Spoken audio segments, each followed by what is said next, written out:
Hello, Joshua Clemens here, Director of Faith Formation. We're on our last set of rules for these beginning set of rules from St. Ignatius of Loyola in the discernment of spirit, which I call rules for battle. Of course, I say these are beginning because there's a whole other set of rules after this. These are the 14, and then there are 8 more that are sometimes called the greater rules for discernment of spirits, which really you should think about listening up for another round of rules from that. But for now, let's finish these out. Now, in these last set, the 12, 13, and 14, there's a shift in language. Before, it's what is consolation, what is desolation, how do you act in either one of these, what are your dispositions?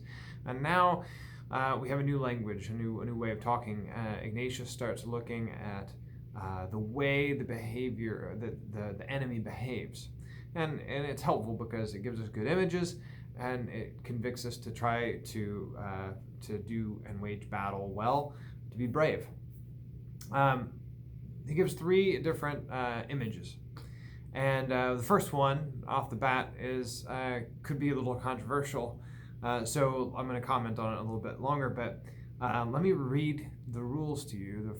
This rule number 12 of the discernment of spirits. He says that the enemy acts like a shrewish woman, being difficult and willful. For it is connatural to such a woman in a quarrel with some man to back off when he boldly confronts her. And on the contrary, when losing courage, he begins to retreat. The anger, vengeance, and ferocity of the woman swell beyond measure. In like manner, it is connatural to the enemy to fall back and lose courage with his temptations fading out, when the person performing spiritual exercises presents a bold front against the temptations of the enemy, by doing what is diametrically the opposite. If, on the contrary, the person engaged in spiritual exercise begins to be fearful and to lose courage while suffering temptations, there is no beast on the face of the earth so fierce as the enemy of humankind, in prosecuting his wicked intention with such swelling malice. Okay, so a couple things, and I take a little commentary and a little help from a good friend in this is Timothy Gallagher. And I say friend, not that I know him, but that he's become kind of a spiritual companion in looking at some of the rules for the discernment of spirits. And he says this. He says, different authors deal with this rule in different ways, but none can avoid the difficulty raised by the figure Ignatius uses here. Thomas Green writes simply, like a woman. This is a dangerous comparison to use in our feminist age. True enough. But there seems to be a way forward here and a better way of understanding it. He looks to Daniel Gill. Daniel Gill says in his treatment of this question, he aptly notes that Ignatius is not comparing the enemy simply to a woman, but to a woman when she is fighting with some man, which we've remarked as a shrewish woman. So this is an unnatural state of affairs. This is not the way it was intended in the garden between man and woman. And so this fighting, this tension is already not woman, right? With the and really not man either. This is a torqued relationship. But looking at that torqued and twisted relationship where you have this battle between the two, you can get a behavioral generality. And in that generality, we have a pretty fun and good image. Not fun, but a good image. One that does stir us, I think. And so without trying to defend it or anything like that, we can at least take the rule for what it is and say, okay, well, what is Ignatius driving at here? What's he getting us to see? He says, very simple, if the person engaged in spiritual exercise begins to be fearful and to lose courage while suffering temptations, there is no beast on the face of the earth so fierce as an enemy of humankind in prosecuting his wicked intention with such swelling malice. Maybe we can think of other images that make that convict that too. I know right now we recently just got a little puppy, and I'm trying to get my 3-year-old to not be too wincy or docile, fearful, because in that body language it starts giving a signal that maybe this new puppy could move up the ranks in the house, and I want him to stay at the lower rank and to see my child as the more dominant and kind of outranking him, and so trying to I'm very much trying to urge my 3-year-old to put up the proper front, not back down, not at all. So James 4:7 says very similarly. It says, "Resist the devil, and he will run from you." You could also check out Psalm 46 if you wanted to see something similar. There's a principle of counterattack that we find in Ignatius, and I've talked about in other rules, and here it becomes really quite prominent. In his commentary, Jules Toner says that the tone of this passage is not so much that of a teacher or a tactician as it is that of the leader who has already struggled with his enemy many times, who knows by experience the enemy's terrifying strength and ridiculous weakness. I love that. Terrifying strength and ridiculous weakness. His strange character and devious style, who has conquered fear in himself without growing careless and rash. So Ignatius isn't afraid necessarily, but he's not careless. He knows he's not going to underestimate his weakness, underestimate the strength of his enemy. Ignatius is one who knows the divine power available to him and is confident in overcoming the enemy by that power, who can assure others of overcoming him if only their hearts will not fail. This also echoes, I think, Saint Anthony of the Desert, and he in the life of Saint Anthony, Saint Athanasius relays to us some of the advice of this desert father from the 4th century. He says that of the devils, they are cowards and greatly fear the sign of the Lord's cross, since of a truth in it the Savior stripped them and made an example of them. You could refer to Colossians 2:15. But if they shamelessly stand their ground, capering and changing their forms of appearance, fear them not, nor shrink, nor heed them as though they were good spirits. That's his advice. Don't be rash, but don't be afraid. Trust in God and stand your ground. So Rule 13 gives us another image, also advice that helps us to grow in strength. He says, likewise, he behaves as a seducer in seeking to carry on a clandestine affair and not be exposed. When such a frivolous fellow makes dishonorable advances to the daughter of a good father or the wife of a good husband, he wants his works and seductions to be secret. On the contrary, he is greatly displeased when the daughter discovers to her father or the wife to her husband his fraudulent talk and lewd designs. For he readily gathers that he will not be able to carry out the undertaking he has initiated. In like manner, when the enemy of humankind insinuates into the faithful person his wiles and seductions, he intensely desires that they be received in secret and kept in secret. It dispirits him greatly when one discloses them to a good confessor, or to another spiritual person who is acquainted with his trickery and malice. For when his evident trickery is brought to light, he gets the idea that he will not be able to realize the evil plan he has set in motion. Secrecy, the draw of secrecy. I think this is one of the reasons why the devil has so much success in the sins of the flesh, not only because of their vehemence and strength, but also because by their very nature they make us feel ashamed and help, and we ourselves will try to keep it secret.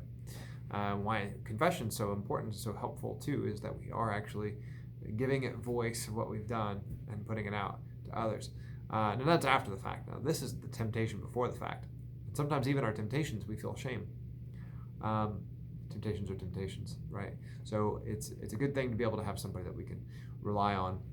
I see this taking effect too in certain movements that, like say Covenant Eyes or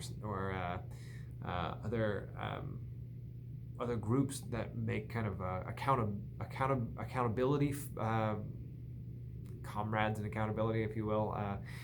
Sometimes accountability buddies, if you've heard of that. A person who can give good advice and has some spirituality to this. Not just anybody will do, right? I mean, I've once heard somebody talking about their struggles or their temptations to a group of confirmation students as an act of humility and solidarity, but not really the best way of going about. You're not showing.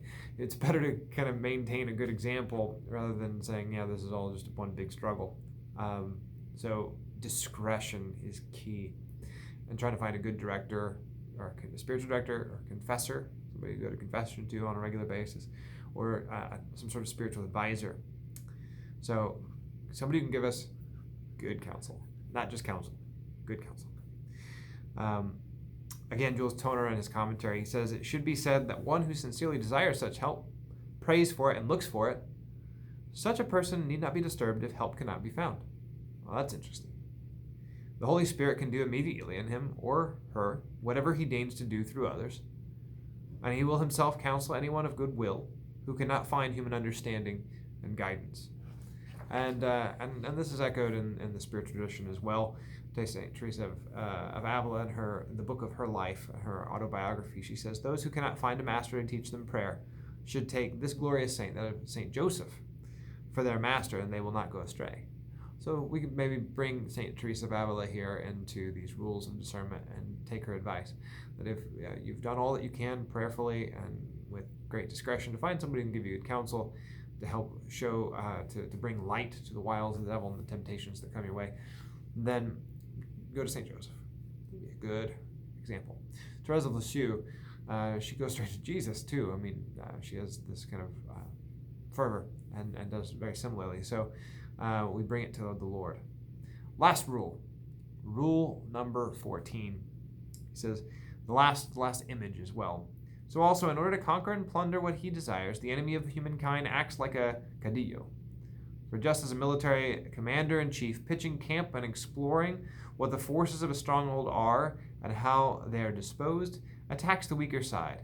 In like manner, the enemy of humankind roves around and makes a tour of inspection of all our virtues, theological and cardinal and moral, where he finds us weaker and more in need of reinforcement for the sake of our eternal salvation. There he attacks and strives to take us by storm. So he's like a general who's going to look around at our defenses and our strengths. He's going to find the weak point. He's going to go fit that. Now, this is helpful because we should be doing the same. We should be doing a daily inspection. That's the daily examine. The examine is supposed to help us come to this general examine, kind of see where our weak points are. And certain things rise to the top, and hopefully if we have a good spiritual director, they'll help us out too, to tell us what is our predominant fault. What is the thing that, where is our real weak spot here? And I think knowing our temperament, our character is going to be helpful on that. Knowing our predominant fault. We also have to be careful, and whenever we're trying, if we know our predominant fault, we're going to try to blockade that, we might overdo it, right? So we have to be careful not to push too hard there and lose our balance and be pulled in. So, for example, if I'm generally not a very proud person, but I have some slothful things where I might very well have a great time fasting, and then all of a sudden I'm going to fast even harder, and I feel like I'm overcoming this sloth that I always have, or this this intemperance or something, and then all of a sudden I'm proud, but I didn't even know it. I was pushing so hard against something that all of a sudden I started getting some success that I was taken off footing. This is how you'd work in judo, right? You ever see the throws? You push somebody, and whenever you push, they react and they push back, and that's what you want to do the whole time. So that now you can roll with them pushing and then flip them, right? That's the kind of jujitsu or judo kind of style versus karate, where it's it's like blocks and things. Here you're going with the flow of someone, or you're trying to create a flow, and the devil can do that to us as well. For example, let's say the devil has been hitting hard temptations against the flesh, and then you start putting up a little bit of a fight, but instead of really being scared, what he really wanted to get you was proud of your ability to overcome these temptations. So he just stops tempting you, and you think it's you, and now now you've slipped into pride. So we have to be aware. We have to try to be aware as much as possible. That's why spiritual direction is helpful, and daily examine is helpful, so that hopefully if we start getting taken by storm in this way, then we can start moving in the opposite direction. The second set of rules is going to help us out with that a little bit. A couple other things here. St. Thomas Aquinas says very similar. He reflects the same image in his commentary on the Lord's Prayer. He says that the devil proceeds most cunningly in tempting us. He operates like a skillful general. When about to attack a fortified city, he looks for the weak places in the object of his assault. And in that part where man is most weak, he tempts him. He tempts man in those sins to which, after subduing his flesh, he is most inclined. I find that to be very helpful. What is it after we subdue our flesh? In other words, you have three major battles here: the flesh, the world, and the devil. What is it if it's not us? Where is it that I would still be tempted? That's going to be a weak point. That's going to be one of those spots that's going to help us out. So a good place to start is trying to subdue oneself. Whatever we can do with the help of God to be truly temperate and have some self-control. Once we have that, then where are our temptations coming from? What are the temptations? Okay. And again, St. Anthony of the Desert, we hear his echo in Ignatius, but here's St. Anthony. He says, if they see us rejoicing in the Lord, contemplating the bliss of the future, mindful of the Lord, deeming all things in his hand, that no evil spirit has any strength against the Christian, nor any power at all over anyone, when they behold the soul fortified with these thoughts, they are discomfited and turned backwards. Thus the enemy, seeing Job fenced round with them, withdrew from him, but finding Judas unguarded, him he took captive. Thus, if we are wishful to despise the enemy, let us ever ponder over the things of the Lord, and let the soul ever rejoice in hope. We shall see the snares of the demon are like smoke, and the evil ones themselves flee rather than pursue. So he talks about being fortified. So one is we check our weak points and we make sure that it's truly fortified. But how does Anthony of the Desert say to truly fortify? He says this, right? He says that we should ponder over the things of the Lord and rejoice in hope. This is one of the ways that we make sure that we are fortified. We contemplate the bliss of the future, mindful of the Lord, deeming all things in his hand. For her part, Teresa of Avila says, love and fear of the Lord. What more could you ask for? They are like two fortified castles from which one can wage war on the world and the devils. So love and fear of the Lord. And then St. Louis de Montfort, in his True Devotion to Mary, he says that those that have fallen, though grace was sufficient for them to resist, did so because of a lack of humility. Now that's not his quote, but that's the crux of what he's saying. To quote St. Louis de Montfort, they thought their house secure enough and their coffer strong enough to keep the precious treasure of grace. It is because of that scarcely perceptible reliance upon themselves, though all the while it seemed to them that they were relying only on the grace of God, that the most just Lord permitted them to be robbed by leaving them to themselves. Right? So why does God allow us desolations or even potential falls? Well, it's a great thing to come back to our Lord humbled, like Peter after his 3 denials, which he was allowed to make, but then ultimately fortified him for the future in which he would feed the sheep, feed the lambs. So last bit of advice on how do we make sure we have a good fortified city, we'll take it from St. Louis de Montfort. He says that she will always discover, the malice of the serpent. She will always lay bare his infernal plots and disseminate his diabolical counsels. Even to the end of time, will guard her faithful servants from his cruel claw. He says that that those who have fallen, had they only perhaps they would have confided their treasure to a virgin powerful and faithful, who would have kept it for them as if it had been her own possession, nay, who would have even taken it as an obligation of justice on herself to preserve it for them. So to entrust one's treasure, to entrust one's fortification, if you will, to Mary, to give it over to her.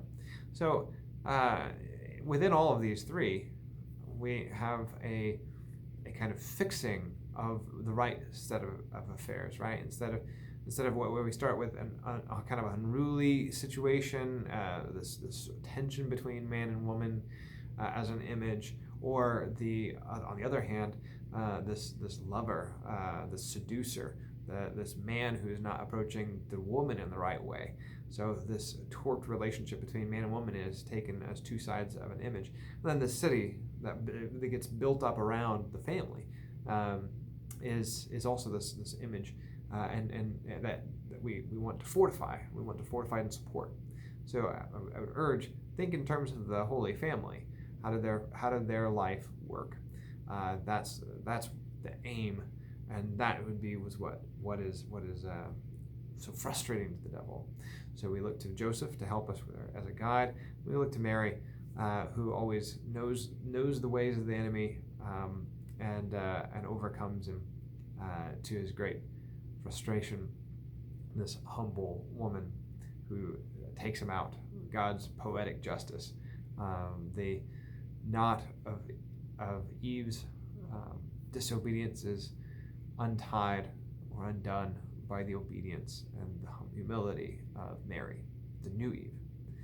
So with that, we'll close out our first set of rules for we beginners in the spiritual walk, we who are trying to move away from evil toward the good, to grow in the ways of God, to put godly things in our minds, and to be operating in that world. These are some of the ways that the devil might, or the evil spirit might tempt us, and our disposition should be of strength. Love and fear of God, meditation, examination, and courage in God, without presumption or rashness, knowing though that the devil does flee if we resist him. We put up a front and he will flee. And if we have given ourselves over to the protection of Our Lady, he'll flee faster. So that, I hope that you tune in for another round of rules, much shorter set, only 8. And I've alluded to them throughout this whole process. But if you've been along the journey, thank you. If you've not, go back and watch some of the other ones. There's a video that covers each of the rules, or a couple of them all at once. So good luck in the battle. Keep praying. Keep me in your prayers, and God bless you.